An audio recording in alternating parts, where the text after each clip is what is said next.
Hello बच्चों, let's see this question and here this question say explain the importance of formal sector loan in India. Question आपसे बोल रहा है कि India में जो इम्पॉर्टेंस है फॉर्मल सेक्टर की, उसकी क्या इंपॉर्टेंस है। आपको तो इम्पॉर्टेंस बतानी है कि फॉर्मल सेक्टर से जब भी आप लोन लेते हो तो वो किस तरीके से बहुत इंपॉर्टेंट होता है, बहुत ही महत्वपूर्ण होता है। ये यहाँ पे पूछा है तो क्वेश्चन का यहाँ पे की कॉन्सेप्ट है importance of formal sector loan. Formal sector loan की इंपॉर्टेंस तो वन बाय वन एक एक पॉइंट में डिस्कस करेंगे। सबसे पहली बात, ये फॉर्मल सेक्टर ऑफ जो लोन होता है इसमें कौन कौन आते हैं। इसमें आपके आता है bank, cooperative sector, self help group, यानी कि ये ऐसा सेक्टर ऑफ लोन होता है जिसको reserve Bank of India regulate करने का काम करता है। तो इसलिए बहुत इंपॉर्टेंट है ये। Number one, they provide cheap loan. सबसे पहली बात तो ये सस्ता करते हैं at much lower interest rate, और जब भी ये लोन प्रोवाइड करते हैं तो जो इंटरेस्ट रेट चार्ज करते हैं वो काफ़ी सस्ती होती है। तो और दूसरी बात ये ना, प्रोडक्टिव पर्पस से लोन देते हैं।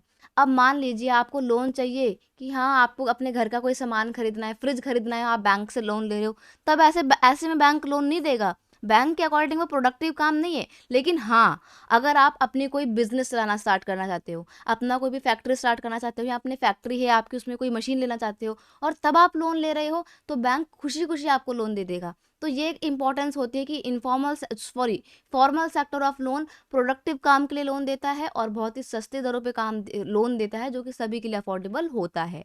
नेक्स्ट है, their terms of credit are monitored by the Reserve Bank of India. ये तो बहुत इंपॉर्टेंट इसका फीचर है कि फॉर्मल सेक्टर जो भी लोन प्रोवाइड करता है उस पूरे प्रोसीजर को रेगुलेट करने का काम रिजर्व बैंक ऑफ इंडिया करता है। कल को अगर बैंक या इनफॉर्मल सेक्टर ऑफ क्रेडिट, यानी कि कोई भी सेल्फ हेल्प ग्रुप या कोऑपरेटिव सेक्टर बोरोवर को, उधार लेने वाले व्यक्ति को एक्सप्लॉइट करते तो रिजर्व बैंक उनको बिल्कुल सख्त रोक देगा।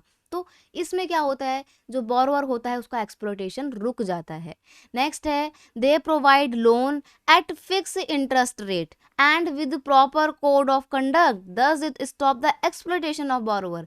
अब देखिए, जो फॉर्मल सेक्टर ऑफ क्रेडिट होते हैं ना, या फॉर्मल सेक्टर ऑफ लोन जो होते हैं, ये एक प्रॉपर कोड ऑफ कंडक्ट के तहत काम करते हैं, नियम कानूनों में बंधकर काम करते हैं और आपको एक फिक्स इंटरेस्ट रेट पे लोन देते हैं। मान लीजिए आपने सन 2005 में एक लोन लिया था, और जब आपने ये लोन लिया था तो आपकी जो इंटरेस्ट रेट थी वो कितनी थी, 5% थी, यानी कि आपको 5% की इंटरेस्ट रेट पे आपको पैसा या लोन जो है रीपे करना था।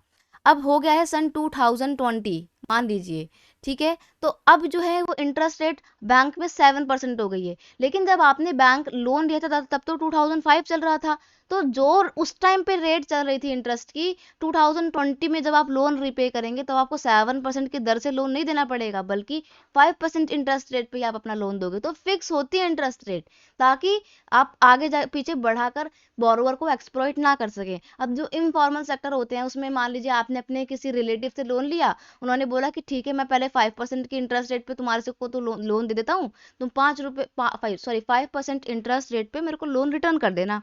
लेकिन आपका जो दोस्त है या आपको जो रिलेटिव है वो थोड़े से बदल गए अब मौसम के साथ साथ, और उन्होंने बोला कि अब हम 5% की जगह 15% लेंगे। तो ऐसे में जो बोरोवर है वो तो बेचारा परेशान होगा, उधार लेने वाले व्यक्ति को तो आप पागल बना रहे हो। तो इस तरीके से फॉर्मल सेक्टर ऑफ लोन जो है वो बोरोवर के एक्सप्लॉइटेशन को रोकते हैं, और इसलिए सबसे ट्रस्टवर्थी सेक्टर ऑफ लोन इसको कंसिडर किया जाता है। तो ये इसकी कुछ इंपॉर्टेंस थी। I hope you understand it well. Best of luck.